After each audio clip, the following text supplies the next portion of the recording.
Ngayon, ito, si Jesus Palsis ho. Ito ho yung attorney o lawyer na kinasuhan ni Chis Escudero. Siguro napikon si Chis Escudero kaya kinasuhan na din. Ang sabi ni Jesus Palsis dito, mga bossing, bukas, no, is matetest talaga, no, yung kakayanan ni Kiko Barsaga. How many will actually heed his call to protest in front of Forbes Park? Kasi sa ngayon ho, wala akong nakikitang sasama eh. Parang mangilan-ngilan lang po yung nagsasabi, hindi kagaya nga, sabi ko nga, yung Setyembre 21, pati yung mga hip-hopan, pinopost nila. Malawakang rally. Di ba? Eto siguro ho, ano lang to, sila-sila, baka hindi pa lalagpas ng 80 yung sasama dito sa panawagan ni Barsaga eh. Baka hindi lang langawin yung rally niya, pero baka nga hindi din pumunta si Kiko Barsaga. Yan ang nakikita ko dyan. No? Yung tipo bang wala, pati siya wala. Siya yung naghimok, siya yung nagpapunta. Dapat, kaya Forbes Park, kung sakali na mga residente ng Forbes Park, hindi ko naman po kayo sa pinangungunahan. Alam ko, mas magaling at mas matatalino kayo sa akin. No? Kung sakali na magulo kayo dyan, mabasag yung inyong kapayapaan dyan dahil dito sa kagagawa ni Kiko Barsaga at nung isa ni Boy Lighter, magdemanda ho kayo. No? Karapatan nyo ho yan. Pinasugod nila yung mamamayang Pilipino o pinasugod nila yung iilang mga DDS para puntahan kayo. Dog show or cat show lang. Siya yung nagpaumpisa niyan eh. Kahit na po wala si Kiko Barsaga, ito po ang ipakita nyo sa kanila o kay Kiko Barsaga kung bakit nyo sila kakasuhan. Ayan we have nothing to lose and billion gains. Tomorrow night we enter. Papasukin ho kayo. No? Papasukin ho kayo dyan sa Forbes Park. Nitong kampo o yung mga kasama ni Kiko Barsaga. Bakit nandyan ba si Ferdinand Marcos Jr.? Kaya dyan kayo papasok at yan ang guguluhin ninyo. Huwag nyo na subukan. Mabibigat yan. Kiko Barsaga, alam ko, mayaman ka, congressman ka. Di ba? May pag-ganong-ganong ka pa nga ng mga pera. May artista ban ka pang mga artista ban. Ay, nako. Piniplex ba yun? Artista ban? Parang sa Pilipinas lang piniplex yun? Parang kayo.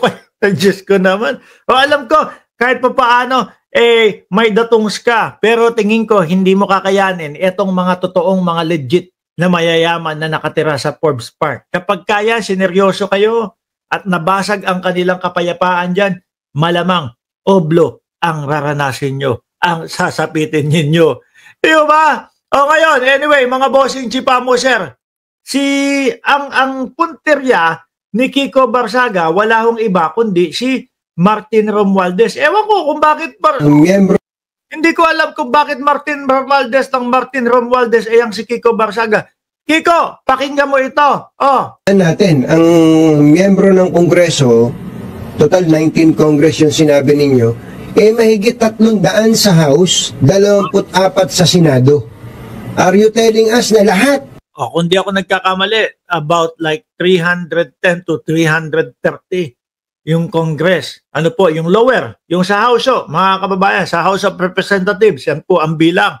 Kasi nung si Martin Romualdez ay tumakbo para po sa pagka House Speaker, ang halos bumoto sa kanya 294 Ang natira na lang po na boto doon sa iba, mga kababayan, is 30 mahigit na lang po. No, kakaunti. Talagang tinambakan ho, mga bossing.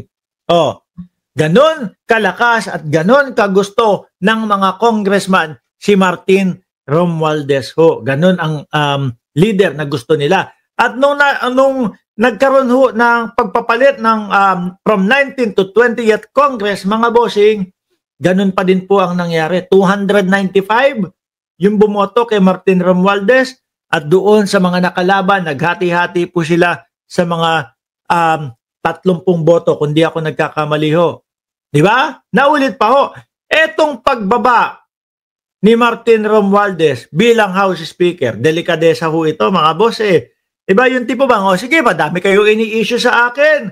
No, kahit wala kayong mga ebidensya, kahit na puro ebas-ebas, sabi-sabi lang kayo sa akin, ni wala kayong maipakitang kahit na anong dokumento na ako ay nagnakaw. O sige, bababa ako.